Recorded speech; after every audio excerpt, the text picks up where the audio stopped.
Hello, and welcome to Night Clerk Radio episode 66, where we are starting off spooky month right, talking about clowncore, and I want to broadly talk about the concept of like high effort music memes before we get into that. Join me as always is Ross. Hello, Ross. Hello. And yeah, clowns are, a appropriate way to start the spookiest month of the year. Yeah, there are people who do not like clowns. No, I know. I once did a stream for my Discord where I was streaming random things, and I put on a clowncore music video, and one of my patrons is like, "No, don't do this. Never do this again. I cannot stand clowns." Yeah, no clowns. Like, yeah, I forgot what the name of the phobia is, but it's a real thing, at least in the West. Yeah. In Japan, they just think clowns are sexy. So there will be some clown talk. Yeah. Maybe some horns, depending on the samples we pick. Mm-hmm. But yeah, so I think before we get into specifically what clowncore is, which, I mean, they've really blown up in the past few years, so people might know, but just in case, we'll give a little introduction. I wanted to talk about like the concept of high effort memes in general, because that's in some sense what clowncore is, which is taking like some absurd idea and just making it take so much more effort than it deserves in some sense. And then like you derive extra value or extra humor from someone putting in so much into things. So outside of the concept of music, I think there are probably the most prevalent example are really detailed edits where there's like the 10-hour version of Lord of the Rings, where every time Sam takes a step, it cuts back to him saying, "This is the furthest I've ever been from the Shire." Yeah. Stuff like that. Like stuff that just takes time. Like someone had to sit there and do that and render it out and upload it, which is interesting to me. It's kind of a natural life cycle for that of like pushing back and getting noticed or mocking the simplicity of the meme. So there's a lot of like deconstruction of internet memes, either through anti-memes, which is where you take like a meme template and just put like a literal, not funny text description of what's happening, or bone hurting juice, where you put like absurd text over some image or comic, but without editing the content of the comic. You can just change the text. There's that type of stuff. But in the context of music, I'm not really familiar with as many. Like there's songs playing, but every time he says all-star, it gets bass boosted a bit more. Yeah. There's stuff like that, which I think of as different from mashups, which are not really like high effort memes. Like that's its own like Plunderphonics art form. So just to be clear, I'm like separating that type of stuff out. But some technical ones I think map into what clowncore does, for me, largely come from like mostly Adam Neely, who did a 7-Eleven polyrhythm challenge like 3 years ago at this point, where a polyrhythm is if you have two voices, they play a different number of beats in the same equal time. So like 4/3 would be like if somebody played, the subdivisions don't matter, but if somebody played like eighth notes over triplets, right? They don't line up. They create like a composite rhythm. So he did one that's much harder, which is 7 against 11, and said like, here's how to go into it. Here's like the video is instructive of here's how to think about playing it and like what you could do with it musically. And then he was like, I challenge you to like record yourself playing this in like weird circumstances, like the 7-Eleven polyrhythm challenge, like record yourself playing it. So of course the internet's going to jump on this when you have 1 million subscribers, and you're going to get all kinds of ridiculous stuff. So someone, these videos are all in the show notes. Someone posted a video of them playing a 7 against 11 polyrhythm inside a 7-Eleven, the convenience store, on July 11th. So the 11th day, the 7th month at 7:11 p.m. Hell yeah. For 7 minutes and 11 seconds. That's kind of the peak of it. Yeah. I was thinking, like, I guess kind of in along those veins would be something that was just announced a few days ago, which is the world's first trombone rhythm game. So where you play like songs like Beethoven, but with, a virtual trombone. And I mean, there's like a fine tradition of this too. Like if you go back, like, I mean, I think the big example for me is David Cage's 433.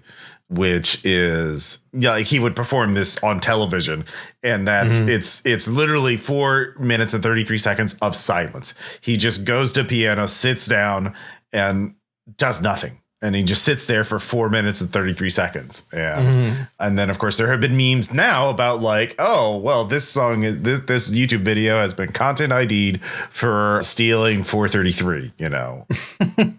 So, yeah, I think somebody on our Discord just posted no, it was on one of my Discords that I'm on. Here it is. Who can keep track? Yeah. In 1997, a cat named Quetzal jumped on a piano and created a tune. The cat's owner, professor of music, transcribed the piece and submitted it to a music competition. It won a prize. The shitpost idea has long been part of music. Yeah. Cats meowing at specific notes and editing it together into songs is one. I think the other kind of classic example is the lick, which is like a little 8-note jazz phrase that like 10 years ago, someone made a compilation video of just everybody ever putting it in their solos at some point, like famous people, not just Hack. Like it's just catchy and fits well in like most jazz blues chord progressions. So back to Neely, he did a stream where he played it for 5 hours straight on his bass, just do for 5 hours. It's pretty stupid.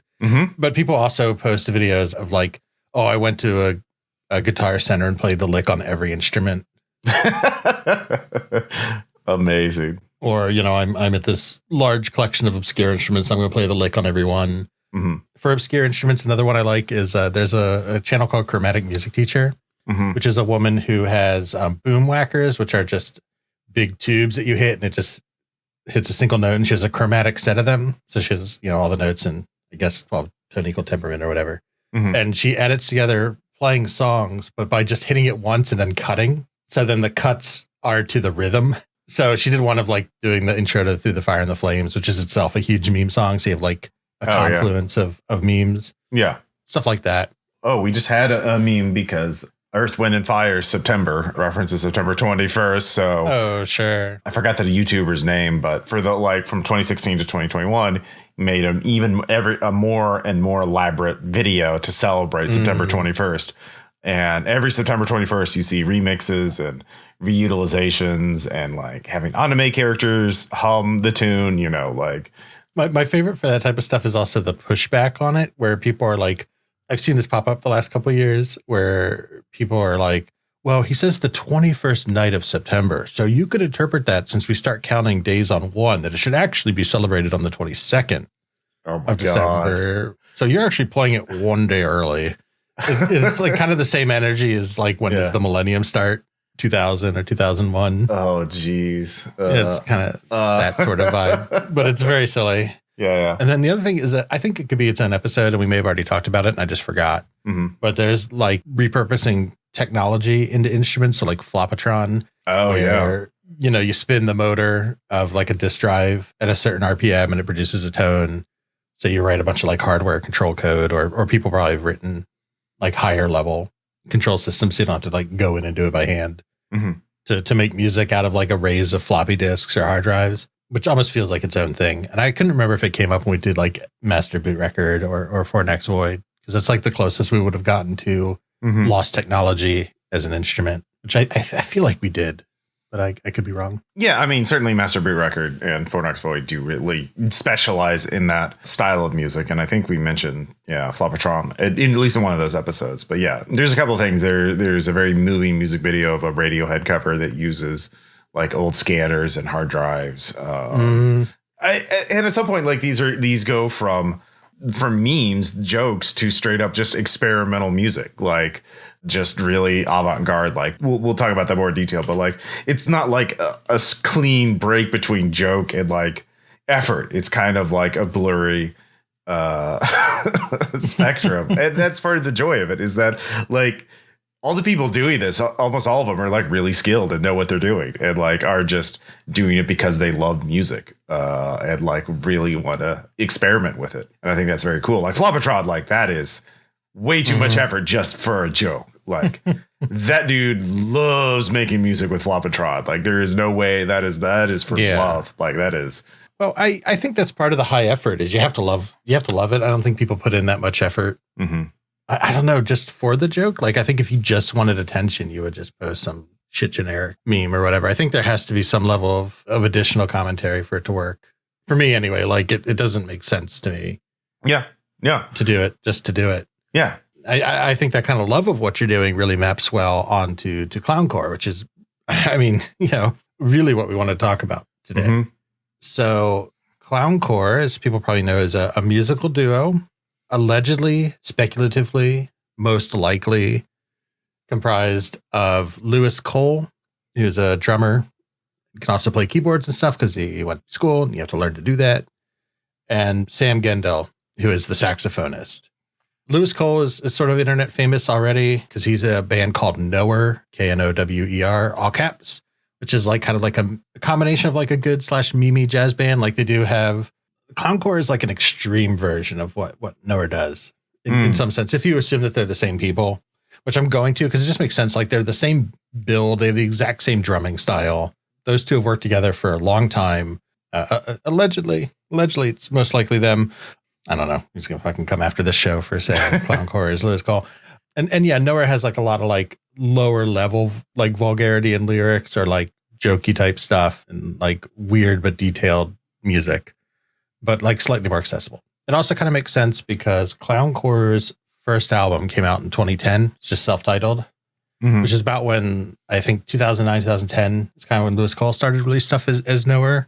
And then they didn't do anything. And during the 2010s, Lewis Cole really blew up. Like he worked with huge names like Snarky Puppy and Thundercat and Wolfpack, which are all like big jazz names. And kind of after both Knower and he blew up, then they released in 2018 Toilet and then 2020 Van. And those albums, just for like obscure meme music, really blew up. Like they became huge like reaction fodder of like people just be like, whoa, this is crazy. Oh, what's going on, man? For like 4 minutes, like that type of internet content, which is why I was a little hesitant to clowncore because it is so obvious, but I do love it. I do love talking about it. Oh yeah. So I don't mind. Whatever. Yeah. But I think my favorite reaction video is from Charles Cornell, who also thinks it's Lewis Cole. And he just was jumping in joy basically after seeing this because. Yeah.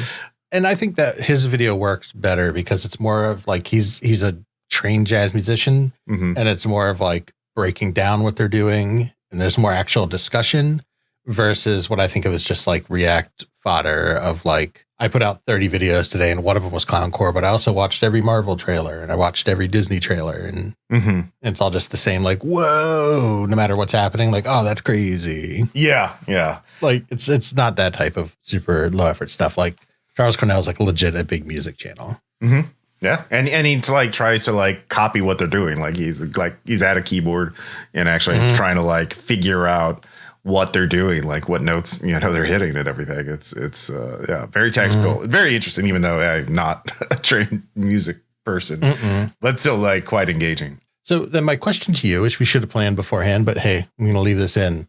Damn. Do you want to treat this like a topic episode and just kind of go over Toilet and Van just loosely?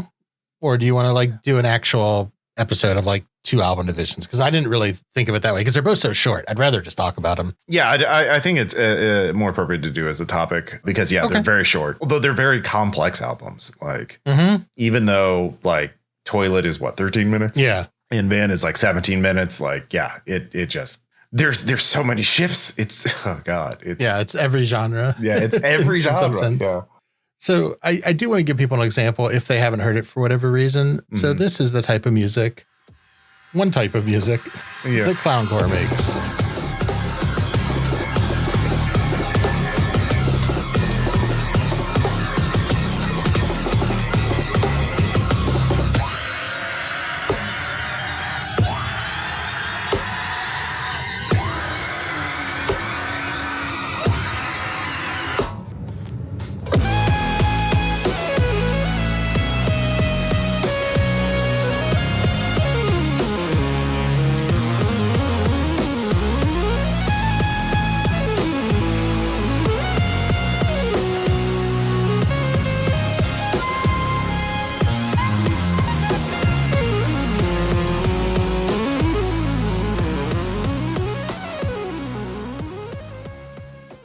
So that is just an absolutely killer sax solo in the back half of the track Computers off the 2020 album Van.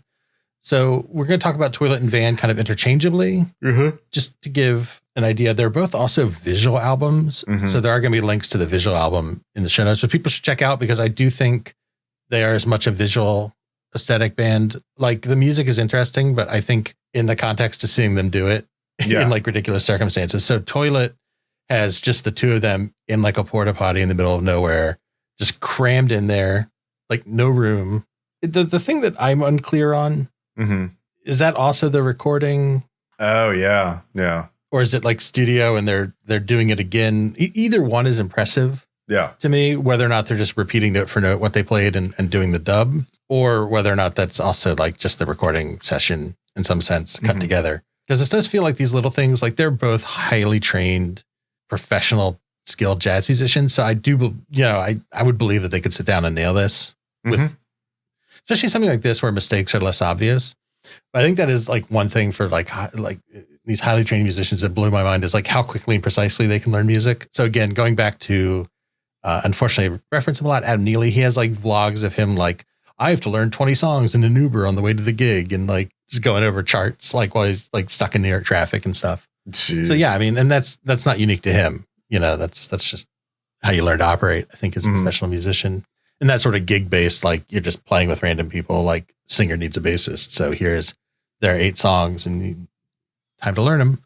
So like, I do believe that they could sit down and nail it. Yeah, what do they call that? A cheat book when it's just like the little abbreviated versions of songs for musicians to. Oh yeah. Yeah. I've not heard of a name for it. The cheat book. I know there's the real book, which is like just all the jazz transcriptions, like of jazz standards that you used to carry around. I don't know if they still do. Yeah. But yeah, so there's like little charts. There's like Nashville style notation, which is, I've mainly seen in the context of like drummers, but it just kind of maps out like how many measures between changes. So, like whether or not you're coming up on the verse or not. Cause it's less precise than what the actual chords are or whatever. And like, you may not care about that. Yeah. Both these, you're 100% right. Like you should watch the videos. On YouTube because they are very aesthetic. As Productions van is shot in a van and there is a third person driving and he's wearing like a ski mask and it's very weird. And the YouTube comment, like I noted several people made this comment along these lines. With the existence of smooth jazz, it's always implied the existence of rough jazz. And well, here it is. And I mean, that's pretty spot on. Like it's, like Van is the first of the albums I encountered, and I encountered it on my own. Like it was just like, holy shit. It just hooked me from the intro. Cause it's so weird and intense and complex and like, what the fuck is going on? Cause it's like, it's jazz. It's like death metal. Like there's Cookie Monster, like growling. There's these weird cosmic synth interludes, like in the middle of both albums. And then he'll just like rip a huge sax solo out of nowhere. Yeah. It's really great stuff. And then like at the end, I really love at the end, they have these sort of like cool downs, like in Van, like the last few tracks. It's so gentle. It's so calming. Then it gets into like a vaporwave kind of like easy listening sort of thing with possibly the greatest title for a song ever. Infinite Realm of Incomprehensible Suffering. And it's just like easy listening, like you've been put on hold kind of music, or an infomercial style like music. It's great. And there's even like a little chip tune in Toilet, like so one of those easy listening songs is absolutely going to be the outro transition music for this episode. Oh yeah. So if people are wondering. Yeah. So, a lot of this discussion, I've been reading this book, and so I just see parallels between it. But I think there is something there. I've been reading a book on René Magritte, who is the Belgian surrealist painter who's most famous for the use of words, which is "This is not a pipe." He also did all the the dude with the bowler hat and the apple in front. And a lot of like his stuff, very like impossible things happening, but painted in a very flat kind of realistic style. I haven't finished the book yet, but like I can see like there's this whole challenge, like the sort of running theme is like the surrealists were challenging what art was like, because back in the early 20th century, art was very formal and very academic and very like, this is what it is and this is not what it is. And then you have people like Michel Duchamp, who like, the sort of forerunner or the first of the surrealists, taking a urinal, writing the name Armut on it and putting an art gallery and saying, this is called Fountain. It's a work of art. which is basically a shit post of, a meme, but like it's also like, if an artist says it's art, isn't it art?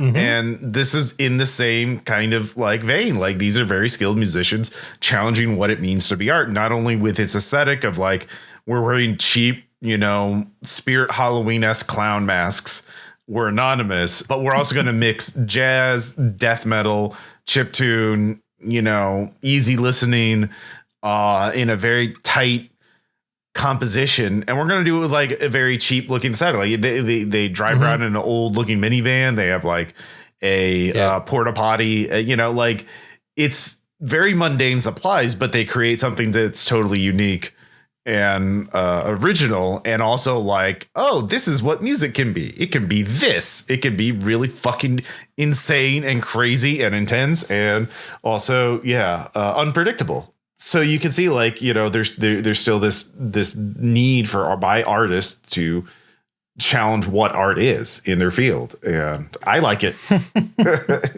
It's very good. Yeah, it's interesting because I think stuff like this to me is, there's kind of two things that are interesting about it. Is number one, they do have a lot of objectionable content, like stuff that people probably don't want to see. So there's like scenes in Toilet where he holds a chord by like pulling out his junk and putting it on the keys to hold down notes. Yeah. Or a dildo. It's dildo. Yeah. It's all like pornographic or scatological and stuff. There's vomiting. Or like taking shits on keyboards, vomiting. Yeah. So there's like eating out of trash and stuff is like some of the interludes of like drinking bleach out of a trash can and stuff.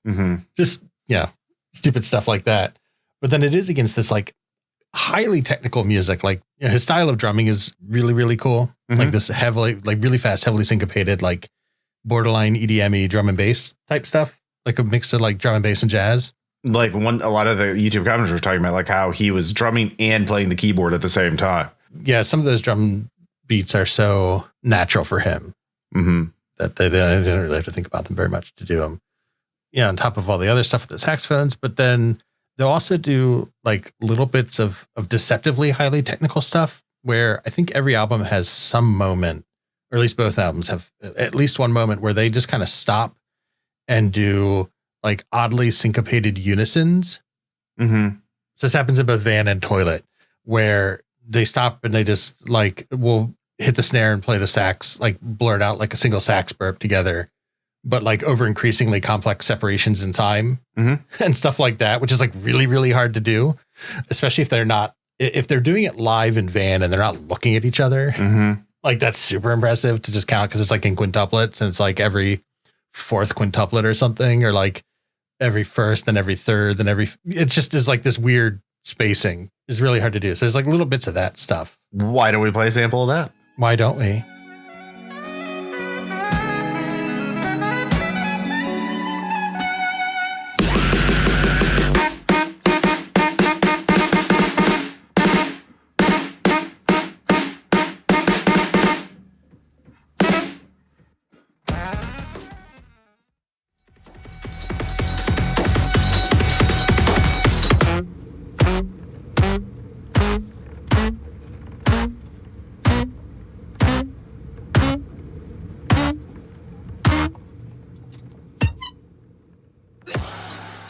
Yeah, so they just do stuff like that. That's like, doesn't sound hard, but is much harder than you realize if you try to do it. So I actually think Charles Cornell tries to do that in one of his videos. He like tries to like do the accent pattern along with it. He's a professional musician, but it takes him a couple tries, So it's not easy. So there's stuff like that. And I think that sort of blend of like vulgarity and complexity makes art like this a really interesting litmus test for me, which sounds very pretentious. I know, but I do think I tend to have more in common with somebody if they can understand that this is like interesting, even if they don't like it. If they can understand like why it's interesting to me. So like, I don't know. Like, I mean, the intro to both albums is designed to be incredibly alienating and abrasive. Like, exactly. And like, if you can't get past that, if that does, like, for me, that just hooks me. It's like, what the fuck is happening? But then like, remember, this album shifts so much in a very short amount of time. So like, you can just see they're bouncing forth between all these musical ideas. But yeah, if you can't get past that hook, then yeah, you're just not like, I can see that being like a good litmus test of it. Like, if you're like immediately repelled by like, what the hell is trying to like figure out what is going on? What's the deal with this band? I can see where you're coming from. It's more about like putting in the effort to try to understand it, even if you don't like it. That is like means I can probably get along with you. Like, I don't know. Yeah. Which, as Ross knows, is difficult. Oh, I'm a difficult pal. Yeah. Because I mean, this has happened in other art forms too. So like, it's a super cliche example, but yeah, everyone's heard the title on Knives Out, so maybe it's okay. Is, like Gravity's Rainbow? Hi, Thad. Is like notorious for both being like an incredible work of prose, but also fucking weird and vulgar. Which is how I ended up with a free copy of Gravity's Rainbow, because my dad is very much like, they say this is a classic, I should read it. Then gets like 50 pages into like cocks and fucking and Nazi racism and like all the weird. It's a very horny book for reasons, and that was kind of the whole thing of like pushing the boundaries of high and low art and kind of rejecting that dichotomy, which led to it being denied, I think, a National Book Award in 73 or 74, whenever it came out. Yeah. Because they were like, this is a great book, but we can't give it to a book full of cocks. That's bad for the reward. Yeah. I mean, that's kind of the thing, right? Like, it's all about like being an iconoclast, like breaking icons and like pushing boundaries. Like, if you stay within the accepted like paradigm, then you're not like, if you break out of the paradigm, then you're going to offend people. And like, there's certain symbols and things that will like push boundaries better than others. And it's hard to tell like when it's tasteless crass and when it's like actual like experimentation, like putting a urinal in an art gallery, like, it gets vulgar. Like, the book also talks about like how in the 1950s there were like artists who just took like Jasper John just took like a flag and put it on the wall. And like, there's another artist, they just took a bed, like frame and all, and put some paint on it. Robert Rauschenberg's The Bed, 1955. And it's literally a bed, like frame and all up on a wall. And it's like, well, this is a work of art. And people back in the 50s were like, what? How dare you? So I think I remember the first thing that kind of made me feel that way as a kid was definitely went to one of the Smithsonian, because I grew up near Washington, D.C. Definitely went to one of the Smithsonian art museums for a field trip.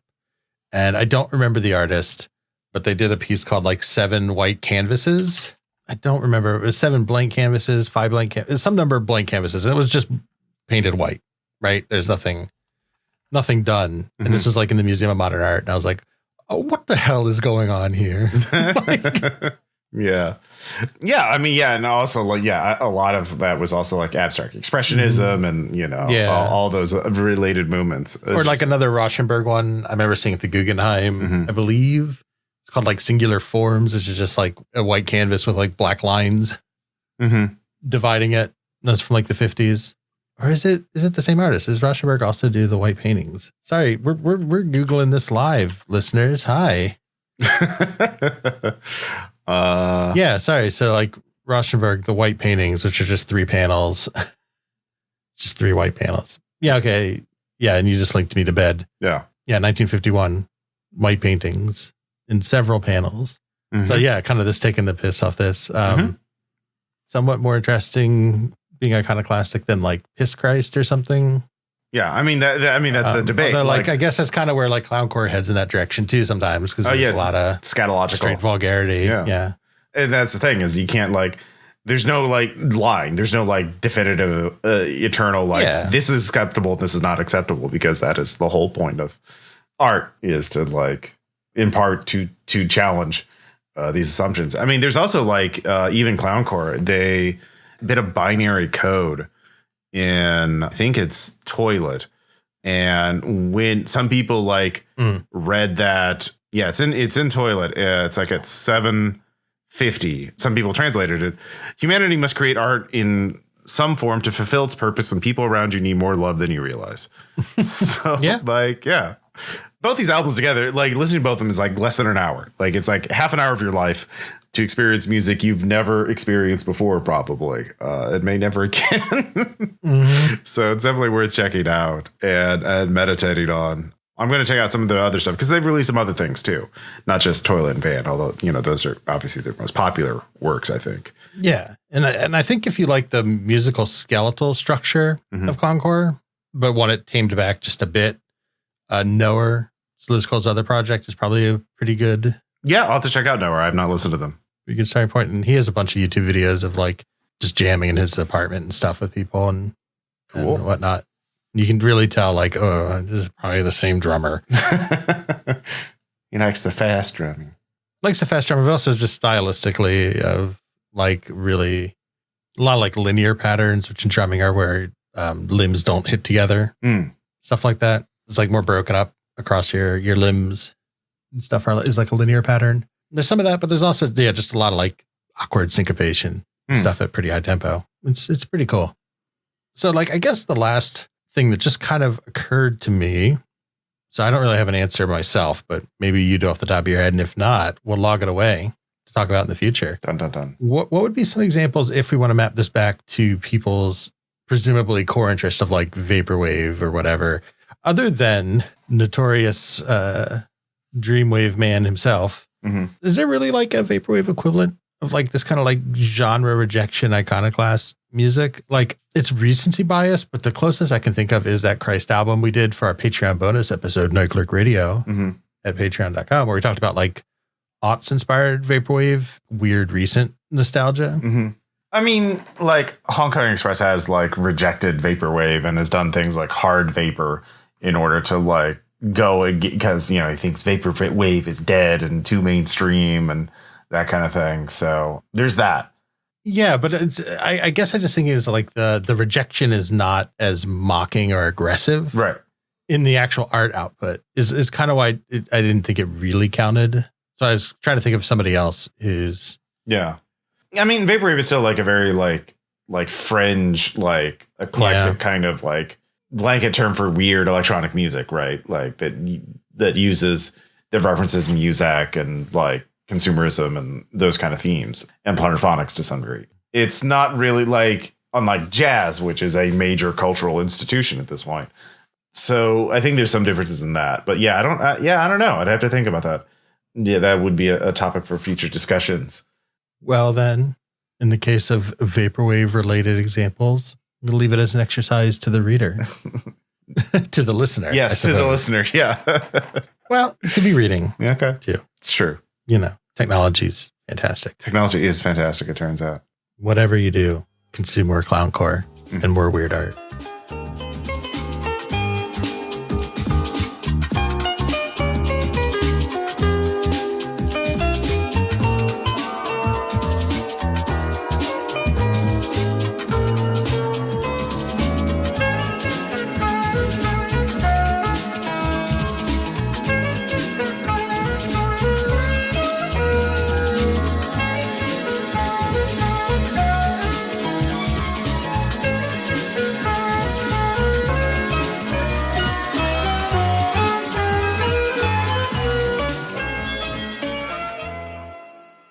So thanks so much for listening. I hope this discussion has maybe inspired you to go check out clowncore or other difficult art that you've rejected in the past, or to make some of your own. That would be ideal. I don't do that, but you should. Next episode, we're going to be continuing Spooky Month with exploring the genre of witch house, which is something that has come up a lot on our Discord a few months ago about you all would probably really like this. Ross has heard of it. I had not before it was brought up to me. And our cool patrons posted a bunch of albums. So we're going to go through those, pick out a few to talk about, and just try to learn about the genre in general, which is exciting because we haven't done like a genre exploration episode in a while. Yeah. So I always like learning about new genre. And this is a genre new to both of us because like I'd heard of it, but I had not like listened to it. Yeah. Yeah. Yeah. I don't know anything about it. Yeah. So I'm excited. Yeah. So if you want to get in on that conversation on the Discord or listen to other episodes, you can find us on Patreon. We're Night Clerk Radio at patreon.com. We have bonus episodes, Discord access, soon to be posting, essay drafts from some stuff we're writing. So there's really a lot to check out there. You can also find us on Twitter at Night Clerk Radio. I am at Burke McBurkinson. Ross is at Ross Payton. We're also Night Clerk Radio, pretty much anywhere else you can think of. .com, Facebook, Instagram, whatever. Wherever you do choose to, consume our content. Take a moment to rate, review, subscribe, click a like, whatever tells the algorithm you like what we're doing. More importantly, just talk to people. Make friends, make family, make enemies. Turn your enemies into friends and your friends into enemies, and then tell them again. Mm-hmm. And whatever you do, we'll catch you next time. Talk to you later. Bye.